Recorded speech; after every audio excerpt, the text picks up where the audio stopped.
하나님의 말씀 함께 보시겠습니다.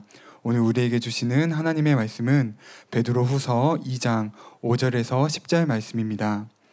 베드로후서 2장 5절에서 10절 말씀을 함께 교독하도록 하겠습니다. 옛 세상을 용서하지 아니하시고 오직 의를 전파하는 노아와 그 7 식구를 보존하시고 경건하지 아니한 자들의 세상에 홍수를 내리셨으며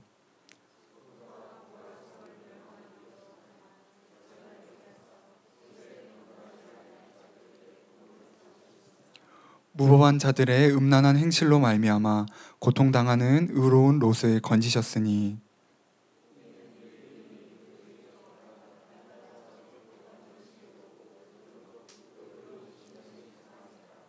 주께서 경건한 자는 시험에서 건지실 줄 아시고 불의한 자는 형벌 아래에 두어 심판날까지 지키시며 특별히 육체를 따라 더러운 정욕 가운데 서행하며 주관하는 일을 멸시하는 자들에게는 형벌할 줄 아시느니라.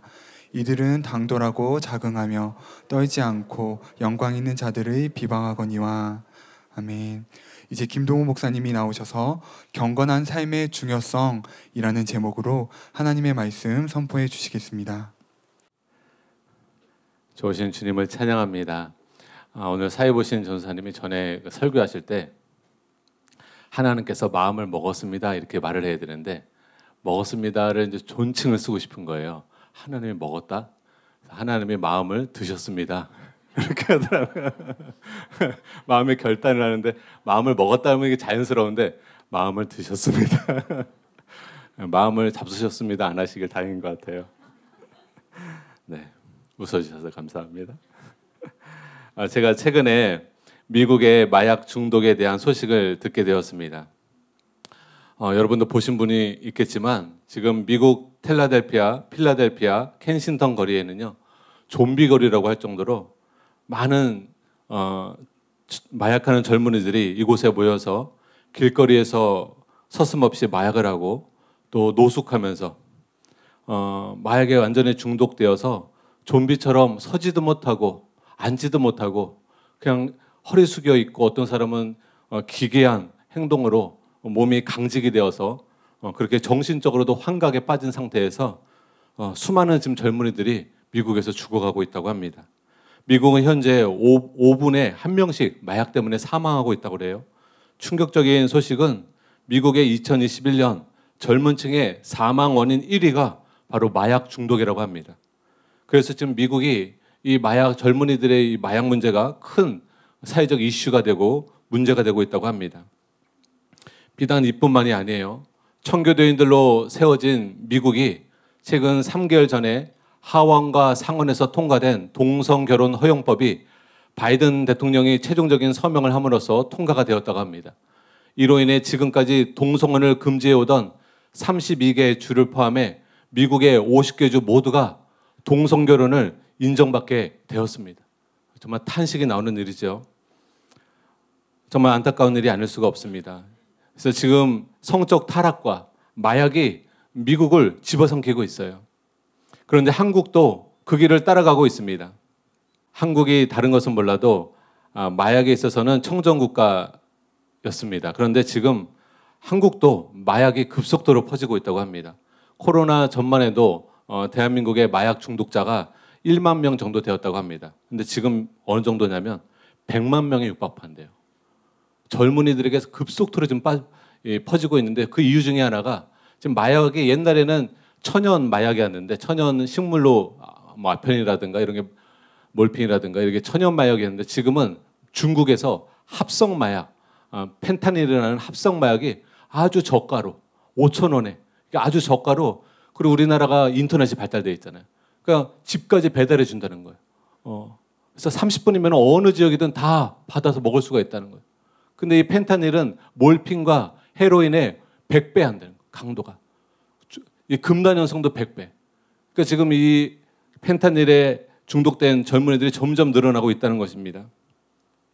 여러분, 마약 때문에 돈도 잃고 가족도 잃고 자신의 건강도 잃고 목숨도 잃어가는 수많은 사람들을 제가 유튜브로 보면서 얼마나 마음이 아팠는지 몰라요. 정말 기도해야겠다는 생각이 들고 우리 성도님들도 정말 우리 대한민국 우리 청년들이, 청소년들이 절대로 마약에 빠지지 않도록 기도해 주시면 좋을 것 같습니다. 이처럼 마귀는 인간을 어찌하든지 타락시켜서 인간의 소중한 것을 도둑질하고 죽이고 멸망시키려고 합니다. 마귀는 누구보다 잘 압니다. 죄가 인간에게 얼마나 치명적이고 유해한 것이며 죄의 삭은 사망이라는 것을 하나님도 알지만 마귀도 알아요. 인간만 죄를 가볍게 여깁니다. 그리고 거짓 선지자와 거짓 교사들, 거짓 목사들만 죄를 가볍게 얘기해요. 그렇지 않습니다. 죄는 사망을 가져옵니다. 죄는 영혼을 파괴시킵니다. 영혼을 병들게 합니다. 멸망받게 합니다. 그래서 예수님은 회개하라 외치신 겁니다. 우리를 사랑하시기 때문에 죄에서, 성적 타락에서, 마약에서, 술 중독에서, 각종 죄에서 벗어나기를 하나님은 원하시는 것입니다. 그들만 천국에 들어가기 때문입니다. 마귀는 마지막 때 더 많은 귀신들을 이 세상에 보내어서 악하고 음란한 세상을 만들어 인간들을 점점 변질되고 타락하게 만듭니다. 그러므로 이 마지막 때를 살아가는 저와 여러분은 그 어느 때보다 정신을 바짝 차리고 근신하여 깨어 있어야 될 줄 믿으시기 바랍니다. 무엇보다 하나님을 경외하는 마음으로, 하나님을 두려워하는 마음으로 경건의 삶을 살아야 돼요. 경건이 무엇인가? 경건은 하나님을 공경하는 마음, 하나님을 경외하는 마음으로 깊이 삼가며 근신하며 조심하는 것을 의미합니다. 우리는 예배 드릴 때 경건한 마음으로 예배를 드려야죠. 이사야 선지자가 환상 중에 본 스랍 천사들이 경건한 그런 분위기 속에서 하나님을 예배했던 것처럼 우리는 경건한 심령으로 하나님을 예배해야 합니다. 근데 그뿐만이 아니에요. 우리는 일주일 내내 24시간 중 언제라도 하나님 앞에 경건해야 합니다. 왜냐하면 하나님은 성전에만 계신 분이 아니라, 교회에만 계신 분이 아니라 천지에 충만하시는 분이십니다. 무소부재하신 분이세요.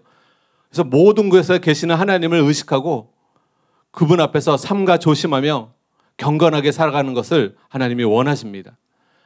이런 관점에서 볼 때 성경에서 나오는 가장 경건의 대표적인 인물 중에 하나가 바로 요셉입니다. 요셉은 어느 날 형제들에 의해 노예로 팔렸어요. 그래서 노예로 살다가 혼자 집에 있게 되었는데 아무도 보는 사람이 없었는데 그때 주인의 처가 요셉에게 눈짓하다가 동침하기를 청했습니다. 요셉이 정말 잘생겼거든요. 성경에 보면 아주 준수한 외모를 가졌습니다. 보통 사람 같으면 그 자리에 아무도 없었다는 것과 보디발의 처에 아름다움에 마음이 빼앗기고 죄를 지었을지도 모릅니다. 그러나 요셉은 하나님을 경외하는 사람이었어요. 요셉은 경건한 사람이었습니다. 요셉은 하나님 앞에서, 하나님의 눈앞에서 살아가는 사람이었습니다. 그래서 그는 사람이 없다는 것과 보디발의 아내의 성적 매력을 본 것이 아니라 즉각 하나님을 의식했습니다. 그리고 요셉이 이런 고백을 합니다.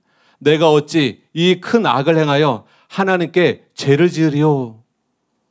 그 여자는 아무도 없다는 것을 의식했지만 이 요셉은 하나님을 의식한 거예요. 내가 어찌 하나님 앞에, 하나님 다 보고 계신데 그 하나님 눈앞에서 악을 행하리요. 사랑하는 여러분, 하나님은 다 보십니다. 우리의 행위, 우리의 말, 우리의 마음까지도 다 꿰뚫어 보십니다.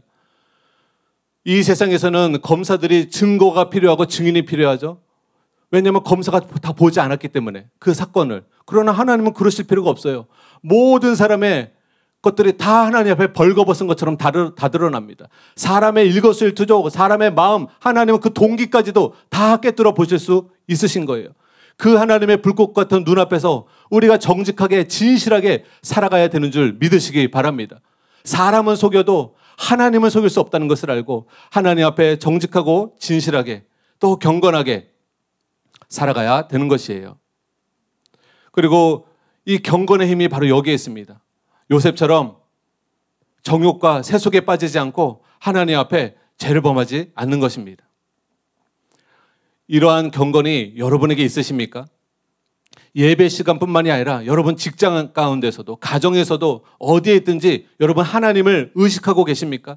하나님이 여러분의 마음과 생각과 행동과 말을 다 보고 계시고 달아보고 저울질하고 계심을 알고 계십니까?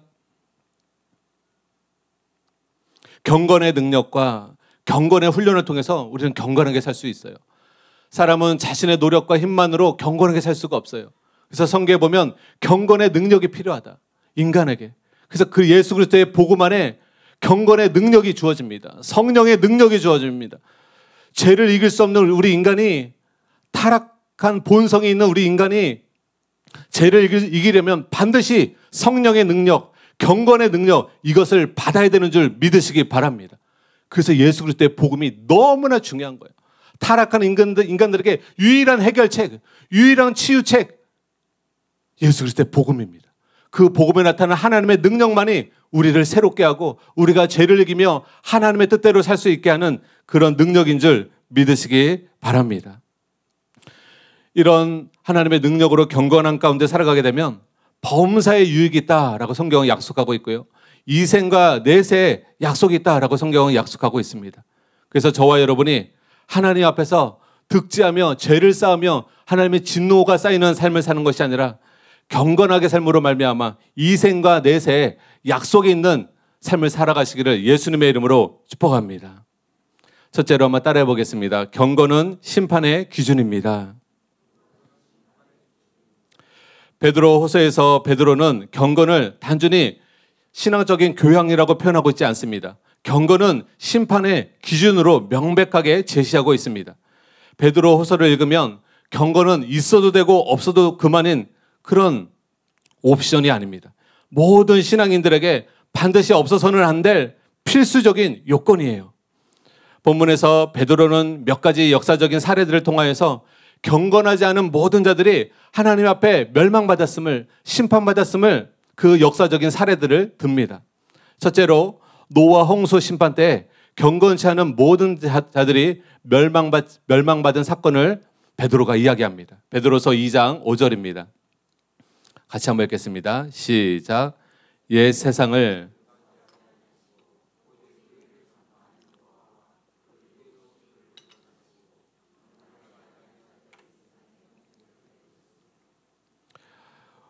노아와 그 7 식구만 보존이 되고요. 경건하지 아니한 모든 자들이 홍수로 말미암아 다 멸망을 받았습니다. 창세기 6장에 그럼 왜 노아 홍수 때 노아와 노아 가족 외에 수많은 사람들이 다 멸망을 받았는가? 그 이유가 뭔가 우리 한번 살펴보도록 하겠습니다. 창세기 6장 5절에서 7절입니다. 같이 한번 읽겠습니다. 시작. 여호와께서 사람의 죄악이 세상에 가득함과 그의 마음으로 생각하는 모든 계획이 항상 악할 뿐임을 보시고 땅 위에 사람 지으셨음을 한탄하사 마음에 근심하시고 이르시되 내가 창조한 사람을 내가 지면에서 쓸어버리되 사람으로부터 가축과 기는 것과 공중의 새까지 그리하리니 이는 내가 그것들을 지었음을 한탄함이니라 하시니라. 왜 하나님이 홍수 심판을 내릴 수밖에 없었는가? 여러분 그 가나안 땅의 족속도 성경에 보게 되면 죄가 찰 때까지 하나님 기다리십니다. 우리가 돌이키기를 기다리실 뿐만 아니라 죄를 지었다가 곧바로 심판하시는 게 아니에요. 하나님의 어떤 기준이 있어요. 도시를 멸망하고 어떤 홍수 심판이 큰 심판이 있기 전에는요. 죄가 찰 때까지 기다리시는 거예요. 그걸 원하신다는 것이 아니라 그들이 돌이키기를 더 이상 죄를 짓지 않기를. 그러나 인간들이 점점 악해지고 그들이 세상에서 그들의 악이 넘쳐버리면 관영해버리면 그들의 죄가 창궐해버리면 그리고 여기 뭐예요? 세상에 죄악이 가득하고 그의 마음으로 생각하는 모든 계획이 항상 악해. 돌이킬 마음도 없어. 지금 죄 가운데 살면서도 앞으로도 회개할 마음이 없고 앞으로도 부도덕한 삶을 청산할 마음이 없고 앞으로도 불경건한 삶을 청산할 마음이 없는 것을 보시고 땅 위에 사람 지으셨음을 한탄하셨더라. 하나님이 탄식하고 한탄하신 거예요. 여러분 그 켄시턴 거리의 그 마약 중독자들을 볼 때 이 하나님이 지으신 인간의 존엄성을 다 잃어버렸어요. 길거리에서 대소변을 다 봅니다. 소변을 많이 봐서 길거리에 웅덩이가 파였어. 인간으로서의 삶을 포기가 돼버린 거예요. 성적 탈옥도 마찬가지죠. 동물들도 남성과 남성이 성적 관계를 맺지 않습니다. 여성과 여성이 성적 관계를 맺지 않습니다.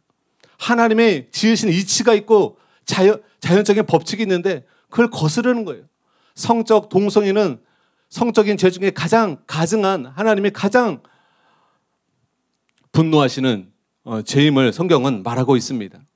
근데 노아 시대 때나 롯의 시대 때 이런 죄악들이 가득한 것이에요. 그리고 회개할 마음이 없는 거예요. 오직 경건하고 의롭게 살았던 노아와 노아의 아내와 세 아들과 그 자부들만 구원을 받은 것입니다. 자부들이 뭐예요? 우리 중고등부 친구들. 모를 것 같아.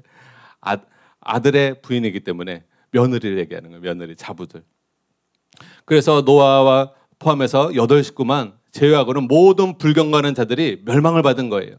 아마 그 시대 사람들은 하나님께서 그토록 많은 사람을 멸망시키려고 꿈에도 생각하지 못했을 겁니다.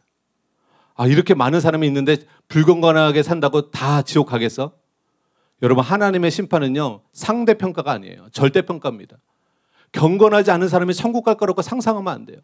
모든 불경건한 사람은 천국에 못 들어갑니다. 부도덕한 삶을 계속 사는 사람은 절대로 천국에 못 들어갑니다. 성경이 역사가 그것을 증거하고 있습니다. 노아 시대 때나 롯 시대 때 이야기하면서 후세에 이것이 본이 된다는 거예요. 후세. 우리가 맞이할 심판도 불심판이 임하게 될 것이고, 그때에도 교회 안 다니는 사람, 교회 다니는 사람은 다 천국 가느냐? 그렇지 않습니다. 교회 다녀도 진짜 믿음을 갖고 경건하게 사는 사람, 진짜 믿음을 갖고 죄에서 떠나는 사람, 진짜 믿음을 갖고 하나님을 경외하는 사람만이 천국에 들어가는 줄 여러분 믿으시기 바랍니다. 하나님은 이 시대에 대홍수로 그들을 심판하셨어요. 그러나 의로웠던 노아는 하나님께 은혜를 입었습니다. 그래서 의로웠던 노아는 하나님의 말씀대로 방주를 지었어요. 홍수 심판에 준비된 거예요. 우리도 준비가 되어야 합니다. 성경에 나오는 노아가 만든 방주가 그 40일 홍수 기간 동안에 엄청난 폭풍과 파도가 몰아닥쳤을 텐데 그것을 어떻게 견딜 수 있었을까? 과연 성경은 진실인가? 당연히 성경은 진실이죠. 여러분, 성경은 거짓이 없습니다. 성경은 진실하기 때문에 여러분이 성경을 읽을 때 두렵고 떨리는 마음으로 읽어야 돼요. 성경은 미화하는 게 없어요. 여러분, 성경 잘 읽어보세요. 미화하지 않습니다. 성경 인물이라도 다이시어도 잘못한 거 다 드러냅니다. 그렇지 않습니까? 노아여도 노아가 술 먹고 바지 벗겨진 것도 다 얘기합니다. 성경은 과장이 없고 미화가 없어요. 있는 그대로 다 얘기합니다. 벌거벗은 것처럼 다 드러냅니다. 마음의 바른 동기까지도 다 드러내는 거예요. 다윗이 마음이 아픈 자란 것까지 다 하나님이 알게 하시는 것입니다. 성경엔 거짓이 없어요. 노아의 방주가 그만큼 튼튼했다는 것을 우리는 보진 않았지만 성경을 통해서 믿을 수 있지만, 여러분 중에는 아직 초신자도 있으시기 때문에 못 믿겠다. 어떻게 노아가 지은 그 방주가 이 40일 그 대홍수를 견딜 수 있었겠는가? 그런 분들을 위해서 신뢰할 만한 기사를 하나 소개해드리도록 하겠습니다.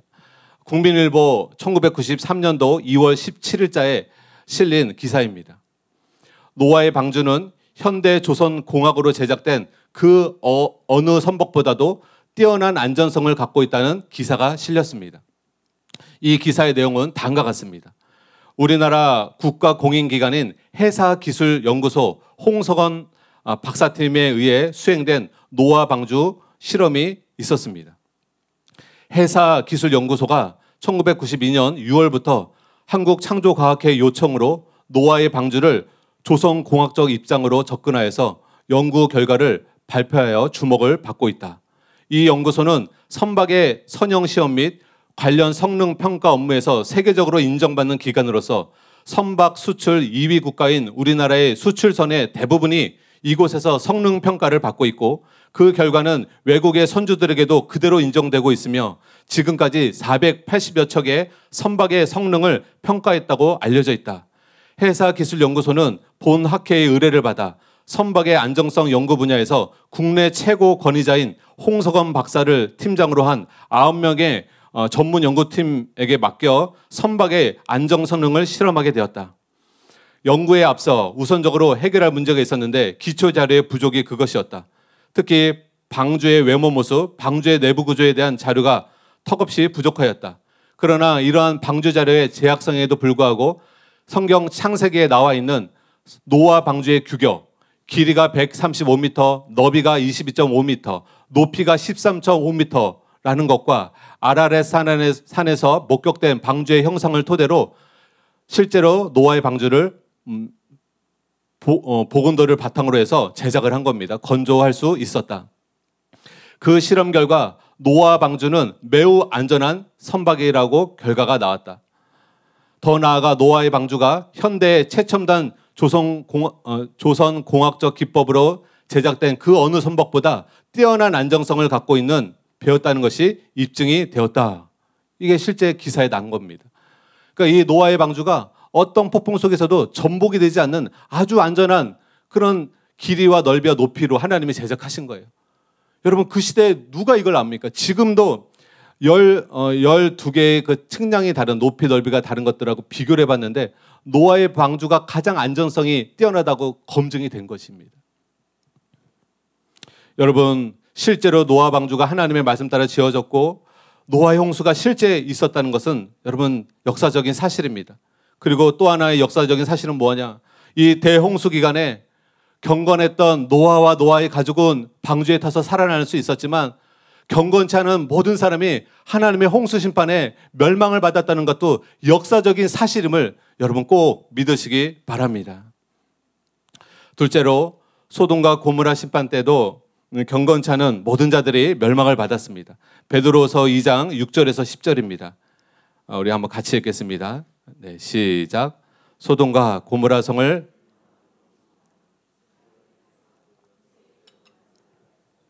본을 삼으셨으며 무법한 자들의 음란한 행실로 말미암아 고통당하는 의로운 롯을 건지셨으니 이는 그들 중에 거하여 날마다 저 불법한 행실을 보고 들으므로 그 의로운 심령이 상함이라. 주께서 경건한 자는 시험에서 건지실 줄 아시고 불의한 자는 형벌 아래 두어 심판날까지 지키시며 특별히 육체를 따라 더러운 정욕 가운데서 행하며 주관하는 일을 멸시하는 자들에게는 형벌할 줄 아시느니라. 이들은 당돌하고 자긍하며 떨지 않고 영광 있는 자들을 비방하거니와. 소돔과 고모라 사람들도 노아 홍수 때 사람들처럼 매우 불경건했어요. 심지어 어느 정도 불경건했느냐? 하나님께서 보내신 천사들을 상대로 집단 동성애를 하려고까지 했습니다. 성경에 이게 나오죠. 천사들을 막 데리고 나오라고 합니다. 롯 보러. 내가 그들과 상관하리라. 나이 든 할아버지서부터 젊은 청년까지 와가지고 그 천사들과 동성애를 하려고 하는 충격적인 사건이 성경에 나옵니다. 그만큼 소돔과 고모라 지역의 이 성적인 타락과 이 범죄함은 어마어마했던 것이에요. 하나님께 아브라함이 기도를 합니다. 조카 롯이 거기에 있었기 때문에 심판을 내리지 않아달라고 기도를 합니다. 그래서 의인과 죄인이 같이 멸망받을 수 없는 거 아닙니까? 의인 50명이 있더라도 하나님 살리시겠습니까? 하나님 살리시겠다. 40명이 있더라도 살리시겠습니까? 살리시겠다. 아브라함이 생각한 거예요. 10명은 있겠지. 하나님, 의인이 10명만 있더라도 심판하지 않으시겠습니까? 심판하지 않겠다. 근데 여러분, 그 시대에 그 소돔과 고모라에 의인이 10명이 없는 거예요. 의로운 롯과 두 딸만이 불경건 가운데 살지 않았던 거예요. 성적인 범죄 가운데 살지 않은 거예요. 여러분, 이 시대는 경건한 사람이 몇이나 될까요? 여러분, 교회 안에 진짜 하나님을 경외함으로 죄를 떠나서 경건하게 살아가는 크리스찬들이 그들이 진짜 크리스찬이고 그 진짜 크리스찬이 교회 안에 한 20%밖에 안 된다는 것입니다. 그러므로 여러분, 교회가 칼빈교리처럼 믿기만 하면 천국 간다는 거짓말을 얘기할 때가 아닙니다. 진짜 바른 진리를 전해서 성도들을 깨우고 그래서 회개하게 하고 성령 충만함 받게 하고 그래서 죄를 이기게 하고 그래서 경건하게 롯처럼 노아처럼 의로운 삶을 살게끔 해야 하는 것이에요. 우리 사랑하는 교회는 많은 성도님들이 실제로 죄를 떠나고 성령 충만한 가운데서 의를 행하며 살아가는 성도들입니다. 하나님은 그러한 것을 원하시는 거예요. 노아 홍수 때 하나님께서 물로 심판했지만 소돔과 고모라는 하나님께서 유황불을 사용하셔서 심판하셨어요. 그게 창세기 19장 24절에서 25절에 나옵니다. 제가 읽어드리겠습니다. 여호와께서 하늘고 여호와께로부터 유황과 불을 소돔과 고모라에 비같이 내리사 그 성들과 온 들과 성에 거주하는 모든 백성과 땅에 난 것을 다 엎어 멸하셨더라. 성경은 거짓이 없으니 이런 일이 실제로 사회지역 소돔과 고모라 도시에 실제로 일어난 것입니다. 많은 고고학자들이 소돔과 고모라 지역에 수백만 개의 유황을 발견했는데 그 유황 조각들은 흙이나 돌들에 박혀 있었어요. 그리고 신기하게도 이 지붕으로부터 지붕 위에서부터 떨어진 것을 알게 되었어요. 그래서 처음에는요, 고고학자들이 이게 화산이 폭발해서 위로부터 떨어져가지고 유황불이 지붕에 떨어진 거다, 이렇게 생각을 했습니다.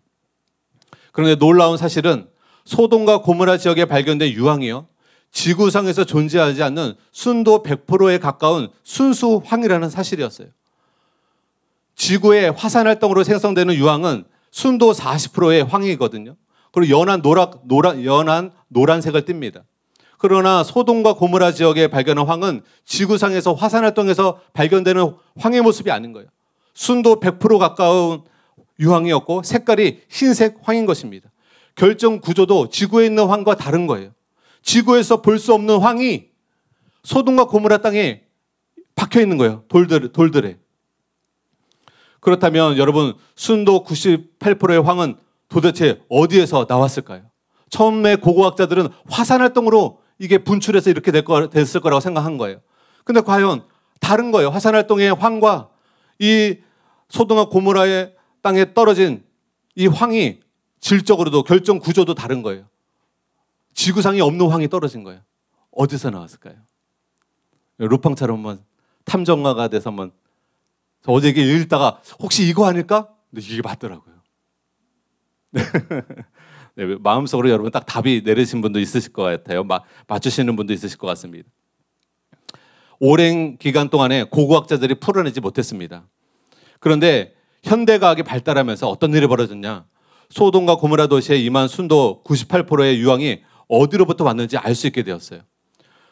고고학자들은 사해 부근에 5도시가 있었는데 그중에 3도시가 모두 비슷한 시기에 멸망했다는 것을 발견할 수 있었습니다. 그리고 도시 잔해 위에 재가 덮여 있었음을 발견했어요. 그것은 그 도시가 불에 의해 파괴되었다는 것을 암시하는 것입니다. 여기서 특이한 점은 그 도시의 공동묘지 유적에서 시신의 매장 행위가 기원전 2350년경에 뚝 끊긴 거예요. 더 이상 시신의 매장 행위가 없어진 거예요. 그리고 도시 자체도 그 같은 시기에 멸망하게 된 것입니다. 갑자기 사람들이 증발해버린 거예요. 그리고 이것에 대해서 아무런 이유도 찾을 수가 없었습니다. 그런데 중요한 것은 이 시기가 수많은 사람이 갑자기 증발하는 이 시기가 바로 아브라함이 살았던 시기였고 소돔과 고모라가 멸망했던 시기와 일치한 것입니다. 고고학자들이 발견한 것에 의하면 왜 갑자기 한 도시가 다 없어져 버린 거예요? 도시 사람들이 다 증발해 버린 거예요. 성경에는 분명하게 불과 유황이 하늘에서 비처럼 쏟아져서 소돔과 고모라가 멸망받았다고 기록하고 있습니다. 멸망의 원인이 만약에 화산 폭발이었다면 그 지역에 화산 분화구가 반드시 존재해야 한다고 하는데 현재까지도 소돔과 고모라 지역에 어떤 화산 분화구도 발견할 수가 없었어요. 그렇다면 소돔과 고모라 지역에 내린 유황비는 도대체 어디에서 온 것일까? 이라크에 있는 옛 고대 아시리아 왕국 니네베 궁에 있는 고대 왕실 도서관 유적지 발굴 작업을 하던 중에 영국의 고고학자들이 우연찮게 수메리안인들의 당대의 천체를 관측하여 기록해 놓은 수메리안 천체도를 발견합니다. 그리고 그 천체도에 기록이 되어 있는 거예요. 소행성이 충돌한 것이. 소행성이 떨어진 것이. 그래서 이 수메리안 천체도를 현대의 슈퍼컴퓨터로 역추적해서 분석한 결과 성경에 기록된 소돔과 고모라 도시의 멸망 원인을 정확하게 발견할 수가 있었어요. 이 사실이 미국 디스커버리 방송에도 보도가 되었습니다. 고대 수메리아 문명에서는 밤하늘의 별자리와 행성의 위치를 정확하게 관측한 천체도를 남겼는데 그 천체도에는 4,000년 전 그 시기에 하늘에서도 관측이 되었고 실제 지구와 충돌한 소행성에 대한 묘사가 나와 있었습니다. 2명의 천문학자 본드와 햄설이 로켓의 궤도를 추적하는 슈퍼컴퓨터 소프트웨어를 통해서 슈메리아 천체도 기록본을 토대로 소행성의 궤도를 역추적한 결과 사건의 전말에 이랬어요. 당시 아톤이라는 소행성이 산에 부딪히면서 공중 폭발을 했고 그 운석의 파편들이 주변 수백만 평방킬로미터에 흩어 뿌려졌습니다. 이 여파가 소돔과 고모라 지역을 1초 만에 파괴시켰을 뿐만 아니라 주변의 아드마와 스보임 지역까지 유황 불비가 내려서 모두 잿더미로 변해버린 것입니다. 그러니까 성경에 보면 유황비가 내렸다. 맞는 거예요. 소행성이 지구에 충돌을 한 것입니다. 1920년대에도 러시아에 여러분 소행성이 떨어져서 어마어마한 핵폭발한 것처럼 그런 피해가 어마어마하게 컸습니다. 이 소돔과 고모라 때도 이 불경간한 이 동성애가 창궐한 이 소돔과 고모라의 성적 타락한 이곳에 하나님이 소행성의 충돌이 있게 해서 유황비가 내리게 한 것입니다. 이 슈퍼컴퓨터로 소돔과 고모라가 멸망당한 날짜와 시간까지 예측이 가능했어요. 언제 소돔과 고모라가 멸망을 받았는가? BC 3123년 6월 29일 새벽 4시 30분에 이때 하늘에서 유황비가 내린 것입니다. 신명기 29장 23절에 보면 이런 말씀이 있습니다. 우리 같이 한번 읽겠습니다. 시작.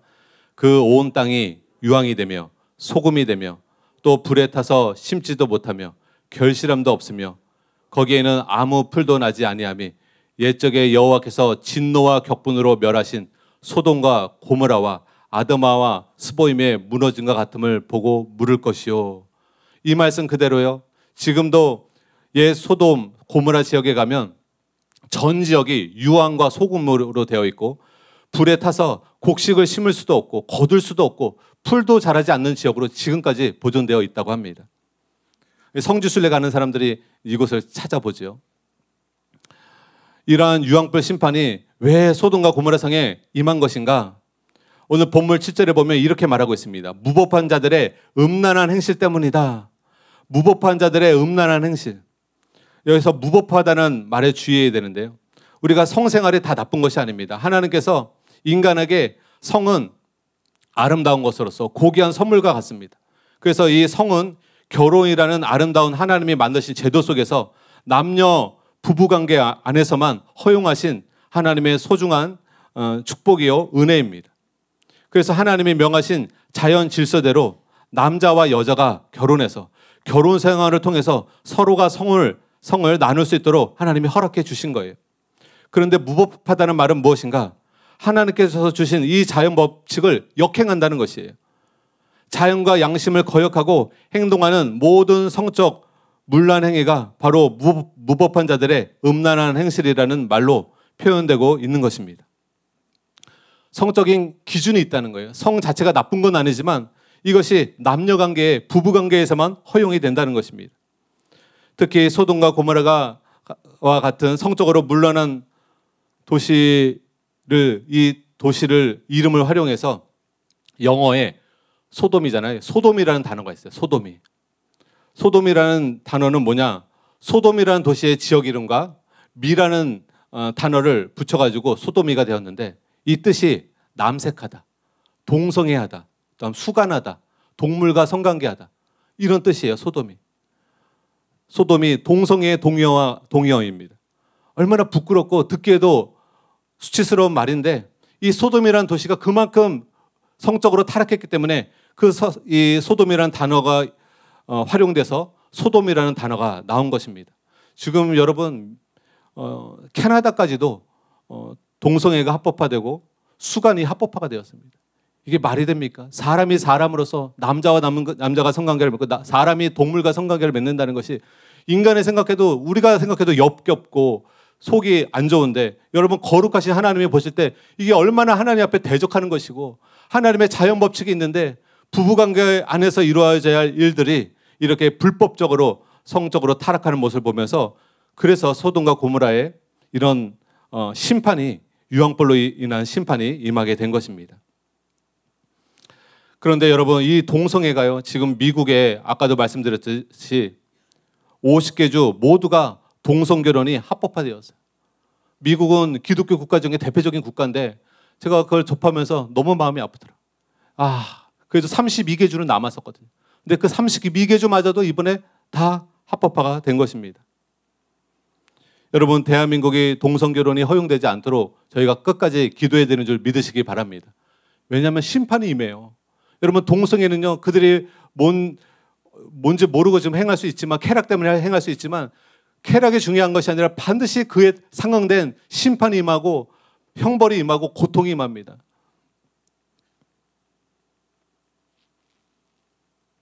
그래서 우리는 소돔과 고모라 도시가 어떤 심판을 받았는지 결코 잊어서는 안 됩니다. 지금 마지막 때이기 때문에 미국뿐만 아니라 전 세계적으로 동성애가 빠르게 번지고 있습니다. 동성 결혼이 합법화가 점점 되고 있어요. 이것을 우리는 두려워해야 합니다. 여러분, 노아 홍수 때나 소돔과 고모라 도시의 심판의 방법은 달라요. 한 번은 물로 심판받았고 한 번은 불로 심판받았습니다. 그러나 심판의 대상은 똑같아요. 누구예요? 불경건한 자들입니다. 부도덕한 자들입니다. 성적으로 타락한 자들이고 탐심과 정욕으로 살아가는 자들입니다. 이들이 다 이때 공통적으로 이들이 심판을 받은 겁니다. 그런데요, 여러분, 성경에서는 뭐라고 말하느냐? 예수님께서 이런 말씀을 하세요. 누가복음 17장 26절에서 30절입니다. 마지막 때 예수님이 오셨을 때 심판이 임하게 되는데 누구에게 심판이 임하는가? 한번 예수님의 말씀 한번 들어보시기 바랍니다. 같이 한번 읽겠습니다. 시작. 노아의 때에 된 것 같이 인자의 때에도 그러하리라. 노아가 방주에 들어가던 날까지 사람들이 먹고 마시고 장가들고 시집가더니 홍수가 나서 그들을 다 멸망시켰으며 또 롯의 때와 같으리니 사람들이 먹고 마시고 사고 팔고 심고 집을 짓더니 롯이 소돔에서 나가던 날에 하늘로부터 불과 유홍이 비오듯 하여 그들을 멸망시켰느니라. 인자가 나타나는 날에도 이러하리라 라고 말씀하셨어요. 누가 말씀하신 거예요? 예수님이 말씀하신 거예요. 예수님이 노아 시대 때 멸망사건과 소돔과 고모라 시대의 유황비로 인한 멸망사건을 알고 계신 거예요. 이거 역사적인 사실인 거예요. 근데 이 마지막 때 동일한 일이 이루어질 것이다. 내가 올 때, 내가 인자 타고 구름 타고 올 때 이러한 일이 있게 될 것이다. 그때도 진짜 예수님을 믿고 경건하게 살아가는 자, 하나님 말씀 따라 살아가는 자는 노아가 구원된 것처럼 구원되어지는 것이고 환난에서 심판에서 하나님의 진노에서 건져진 바 되는 것이고 불경건하게 살아가는 모든 사람은 하나님의 불심판이 임하게 된다는 것입니다. 그래서 여러분 두려워해야 합니다. 이 말씀 그대로 앞으로 또 불심판이 소돔과 고모라의 유황비가 떨어진 것처럼 마지막 때에도 불심판이 있게 될 거라고 성경은 예언하고 있습니다. 이 예수님이 이런 말씀하시면서 그러나 인자가 세상에 올 때 세상에서 믿음을 보겠느냐라고 탄식하셨어요. 구원받은 자가 많겠느냐? 그러시는 거예요. 구원받는 수가 적다는 거예요. 참된 믿음을 가진 자가 적다는 거예요. 인자가 세상에 올 때 세상에서 믿음을 보겠느냐?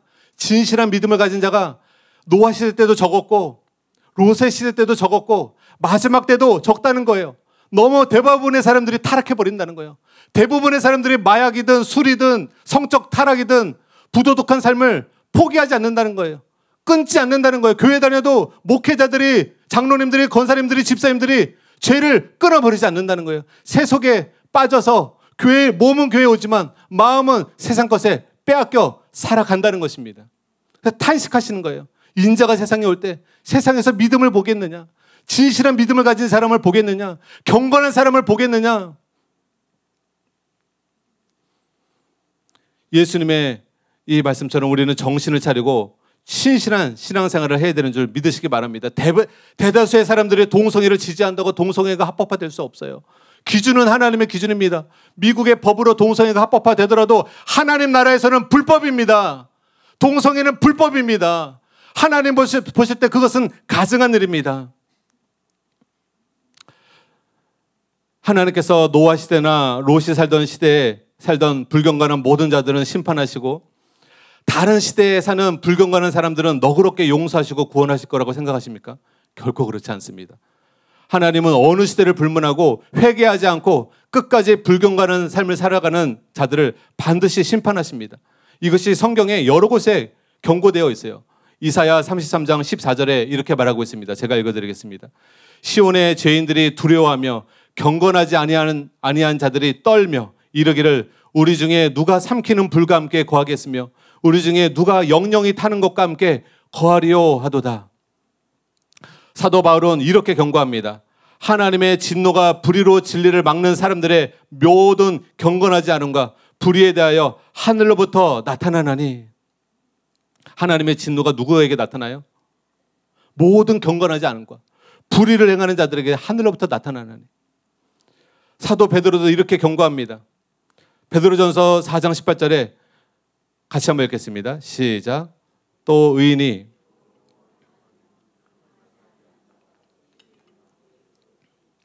경건하지 않은 자와 죄인은 설 곳이 없다는 것입니다. 하나님 보실 때 의로웠던 노아나 롯은 구원받지만 경건하지 않은 자와 죄 가운데 살아가는 자는 설 곳이 없다는 것이에요. 오늘 본문 말씀에 베드로후서 2장 5절에서 6절에 하나님께서 옛 세상을 용서하지 아니하시고 오직 의를 전파하는 노아와 그 7 식구를 보존하시고 경건하지 아니한 자들의 세상에 홍수들을 내리셨으며 소돔과 고모라 상을 멸망하기로 정하사 죄가 되게 하사 후세에, 왜 이걸 죄가 되게 하사 후세에 경건치 아니할 자들에게 본을 삼으셨다. 앞으로 후세에도 이렇게 성적으로 타락하는 시대가 또 온다. 불경건한 시대가 또 온다. 그들에게 본을 삼으신 거예요. 이렇게 동성애를 하면 이렇게 멸망받는다. 이렇게 성적 타락하여서 살면 반드시 멸망받는다.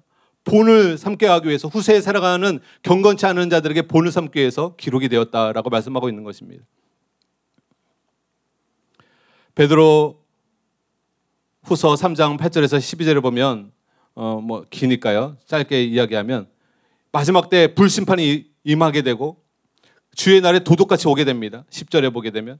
그리고 그날에 하늘이 큰 소리로 떠나가고 물질이 뜨거운 불에 풀어지고 땅과 그 중에 있는 모든 일이 드러나게 됩니다. 그때 너희가 어떠한 사람이 되어야 마땅하냐 그러는 거예요. 주님이 마지막 때 불심판이 임하게 되는데 그때 우리가 어떻게 준비되어야 하는가? 근데 여기서 뭐라고 말하냐면 믿기만 하면 된다 이렇게 말하고 있잖아요. 뭐라고 말해요? 11절만 같이 읽어볼게요. 11절만. 베드로후서 3장 11절 같이 읽겠습니다. 시작. 이 모든 것이 이렇게 풀어지리니 너희가 어떠한 사람이 되어야 마땅하냐? 거룩한 행실과 경건함으로 하나님의 날이 임하기를 바라봐야 한다라고 말하고 있어요. 믿기만 하면 그날에 구원받는 게 아니에요. 경건함과 거룩함이 있어야 하는 것입니다. 참된 믿음을 가진 사람은 죄를 떠납니다. 회개하고 믿음으로 말미암아 회개라는 게 뭐예요? 죄에서 떠나는 거예요. 믿음이라는 게 뭐예요? 예수님을 주와 그리스도로 믿고 믿음으로 순종하는 결단입니다. 그런 자들은 때로는 넘어질 수 있지만 그들은 경건한 삶을 살아갑니다. 거룩한 삶을 살아갑니다. 때로 넘어졌더라도 다시 일어나서 거룩한 삶을 살아가고 경건한 삶을 살아갑니다. 그들이 천국에 들어가는 것이죠. 여러분, 우리가 그 시대에 있었으면 얼마나 두렵고 떨리는 일입니까? 코로나 두려워하면서 이건 왜 안 두려워해요? 이게 실제 있었어요. 제가 이렇게 이 기사까지 찾는데 상당히 힘들었습니다. 왜 찾아드렸느냐? 이것이 그냥 소설 같은 이야기가 아니라는 거예요. 실제 노아 시대 때 홍수 심판으로 수많은 사람이 멸망받은 거예요. 실제로 소돔과 고모라 지역에 유황비가 내려가지고 수많은 사람이 롯과 두 딸 외에는 다 멸망을 당한 것입니다. 근데 마지막 때 불심판이 또 있게 된다는 것이에요. 하나님의 심판이 또 있게 된다는 것이에요. 노아가 자기 가족들에게, 사위들에게 얘기했습니다. 천사들이 얘기해 줬는데 심판이 임한다고 한다. 그러니까 우리가 떠나야 한다, 이 성을. 그랬더니 사위들이 듣고 어떤 반응을 보입니까? 농담으로 여겼더라. 그게 성경에 나와요. 전 거기서 탄식을 했어요. 야, 천사의 말을 듣고도 이 사람이 하나님이 구해주려고 하는 건데도 하나님의 말씀을 듣고도 가볍게 여기는 거예요. 농담으로 여겼더라. 사위들은 노아의 사위이기 때문에 노아의 말을 들을 수가 있었어요. 천사들이 해준 말을 들을 수가 있어요. 듣고도 어떻게 이렇게 다르게 반응하냐고요. 노아는 두려워 떨고 소돔과 고모라 성을 나오려고 하는데, 그리고 자식들을 다 얘기해 주면서 나오게끔 하려고 하는데 사위들은 농담으로 여겼습니다. 여러분 중에 지금 이 말을 가볍게 여긴다. 노아의 사위와 똑같은 모습인 거예요. 성경은 장난이 아니에요, 여러분. 성경은 거짓이 없고 거품이 없고 과장이 없고 미화가 없어요. 성경은 있는 모습 그대로 다 얘기하는 것입니다. 그래서 이것을 듣고 경고함을 받으라는 거예요. 경건하게 살지 않으면 안 된다는 것을 경고함을 받으라는 것입니다. 여러분, 이 세상이 얼마나 악하고 음란합니까? 인터넷을 통해서 얼마나 더러운 것들이 수많은 사람들의 10대들에게도 얼마나 많은 눈 안에 귀 안에 들어옵니까? 이 새 속에 물들면 안 된다는 거예요. 이 말씀을 듣고 우리가 보는 것, 듣는 것, 가는 것 다 조심해야 된다는 것, 삼가 조심해야 된다는 것, 하나님 눈앞에서 살아가야 한다는 것입니다. 말씀을 맺겠습니다. 말씀을 맺기 전에 저희 막내 아들이 에녹인데 아담의 7대 손 에녹이 예언을 했어요. 유다서에 그 예언이 기록되어 있습니다. 그것만 같이 읽고 말씀을 맺겠습니다. 같이 한번 읽겠습니다. 시작. 아담의 7대손 에녹이 이 사람들에 대하여 예언하여 이르되 보라 주께서 그 수만의 거룩한 자와 함께 임하셨나니 이는 뭇사람을 심판하사 모든 경건하지 않은 자가 경건하지 않게 행한 모든 경건하지 않은 일과 또 경건하지 않은 죄인들이 주를 거슬러 한 모든 완악한 말로 말미암아 그들을 정죄하려 하심이라 하였느니라. 자, 이제 진짜 말씀을 맺도록 하겠습니다. 소돔과 고모라 성을 빠져나올 때 천사가 이런 말을 했어요. 뒤를 돌아보지 말아라. 뒤를 돌아보면 안 된다. 경고를 했어요. 그럼에도 불구하고 롯의 사이만 문제가 아니라 롯의 아내도 문제가 됐어요. 롯의 아내가 뒤를 돌아봤습니다. 창세기 19장 26절에 이게 잘 나타납니다. 제가 읽어드리겠습니다. 롯의 아내는 뒤를 돌아보았으므로 소금 기둥이 되었더라.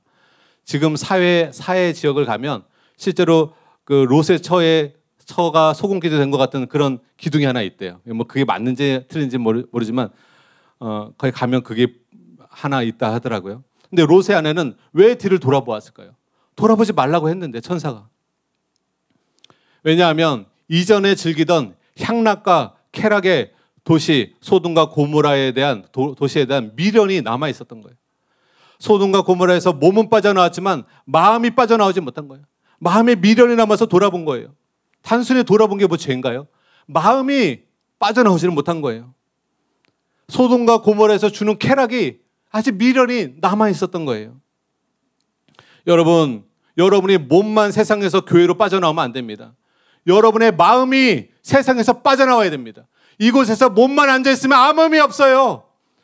여러분 롯의 처와 같습니다. 성경에 롯의 처를 기억하라라고 말하고 있어요. 몸은 빠져나오는데 마음이 안 빠져나왔어요. 소돔과 고모라에서 즐기던 그 향락과 쾌락이 여전히 마음에 미련이 남아 있었던 거예요. 몸은 빠져나오지만 마음이 빠져나오지 못한 것처럼 교회에 나오더라도 세상에 마음이 빼앗겨서 몸은 여기 있지만 마음은 돈에 있고 마음은 쾌락에 있고 마음은 정욕에 있고 세상 것을 사랑하는 것이 있다면 이 롯의 처와 같은 것입니다. 성경에 우리 크리스찬들을 예수님의 신부라고 말해요.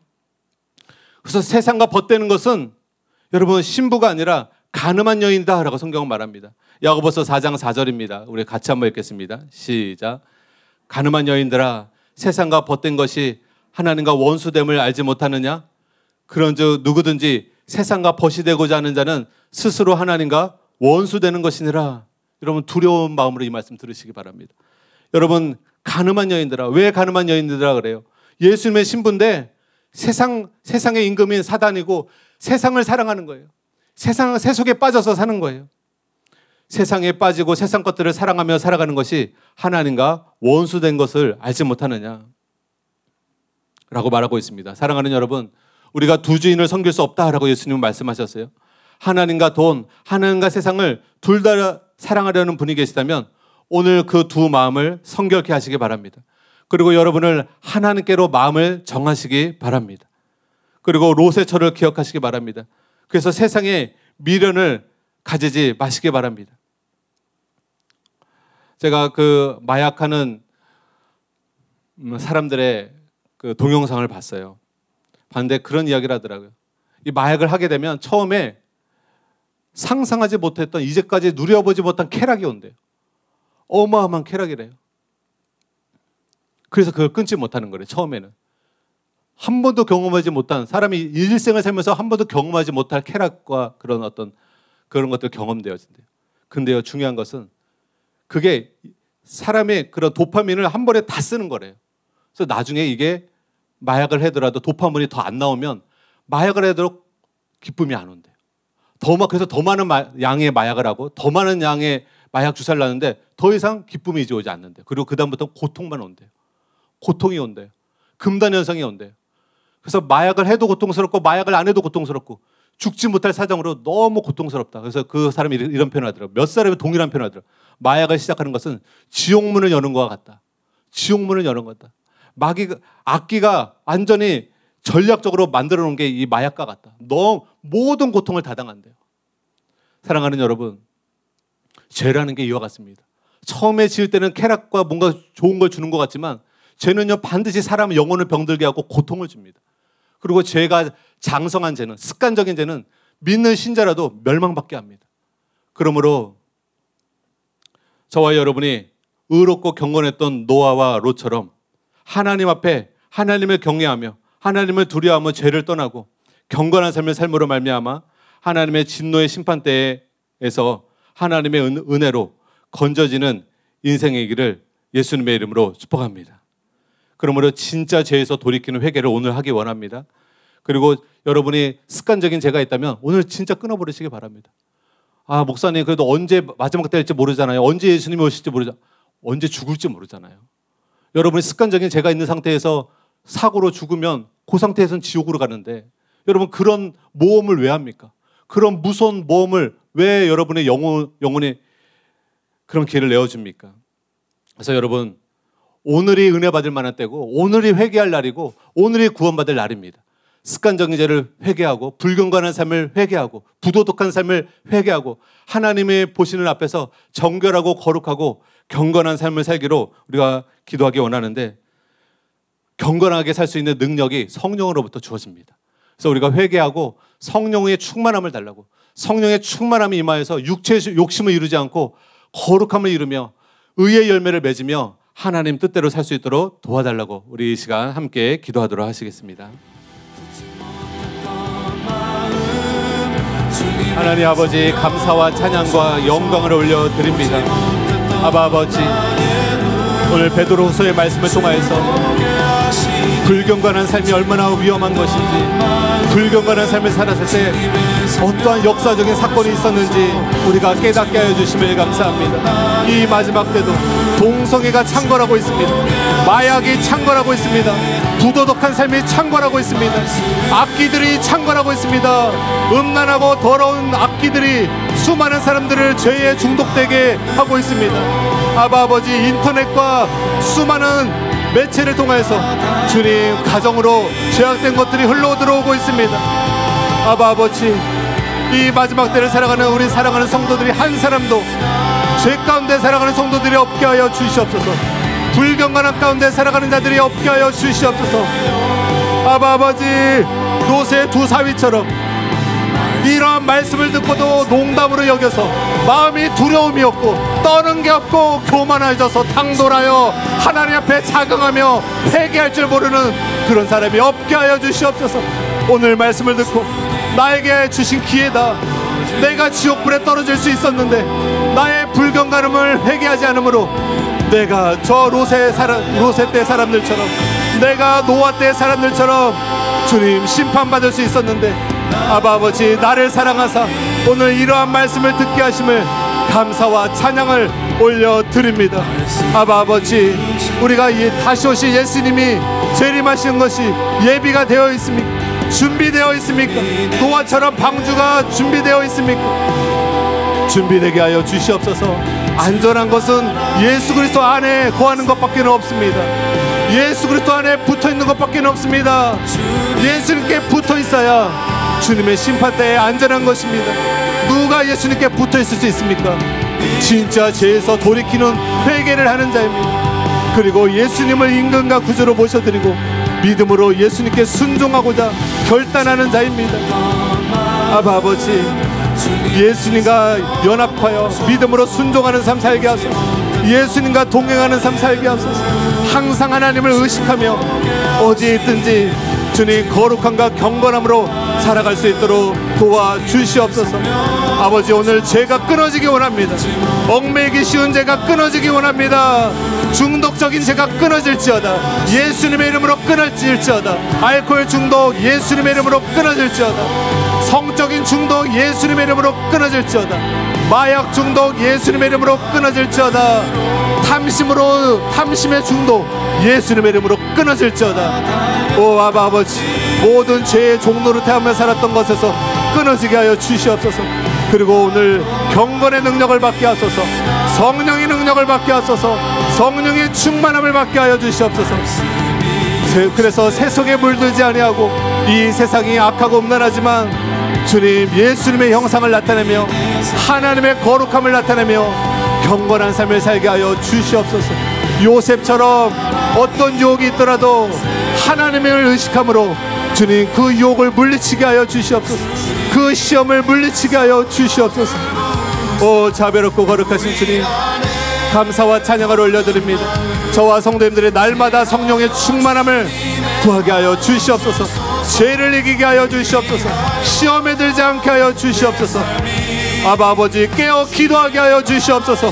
마귀가 주는 시험에 넘어져서 죄 가운데 살아가는 자가 아니라 주님 용서하고 사랑을 택하며 거룩을 택하며 주님 경건한 삶을 살아갈 수 있도록 은혜 베풀어 주시옵소서. 한 주간도 믿음으로 승리하기 원합니다. 한 주간도 죄 가운데 살지 않고 의 가운데 살기 원합니다. 경건하게 살기 원합니다. 하나님 뜻 가운데 살기 원합니다.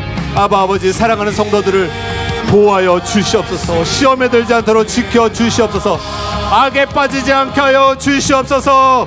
죄에 넘어지지 않게 하여 주시옵소서. 의 가운데 살게 하여 주시옵소서. 거룩한 가운데 살게 하여 주시옵소서. 용서하고 사랑하며 살게 하여 주시옵소서. 주님 감사하며 찬양합니다. 주님 우리의 마음을 주님께 쏟습니다. 우리를 붙들어 주시옵소서. 주님의 의로운 오른손으로 저와 성도님들을 붙들어 주시옵소서. 능력을 주시옵소서. 죄를 이길 수 있는 능력을 주시옵소서. 경건의 모양만 있으면 안 됩니다. 경건의 능력이 있어야 됩니다. 아버지 경건하게 살 수 있는 능력을 부어 주시옵소서. 올라바야라카라리아라바바바바. 주님 감사와 찬양을 올려드립니다. 경건의 능력을 더 부어주소서. 더 부어주소서. 성령 충만하게 하소서. 사랑으로 충만하게 하소서. 거룩하게 살고자 하는 소욕으로 충만하게 하소서. 주님 의롭게 살고자 하는 갈망이 일어나게 하소서. 의에 줄이고 목마른 심령 갖게 하여 주시옵소서.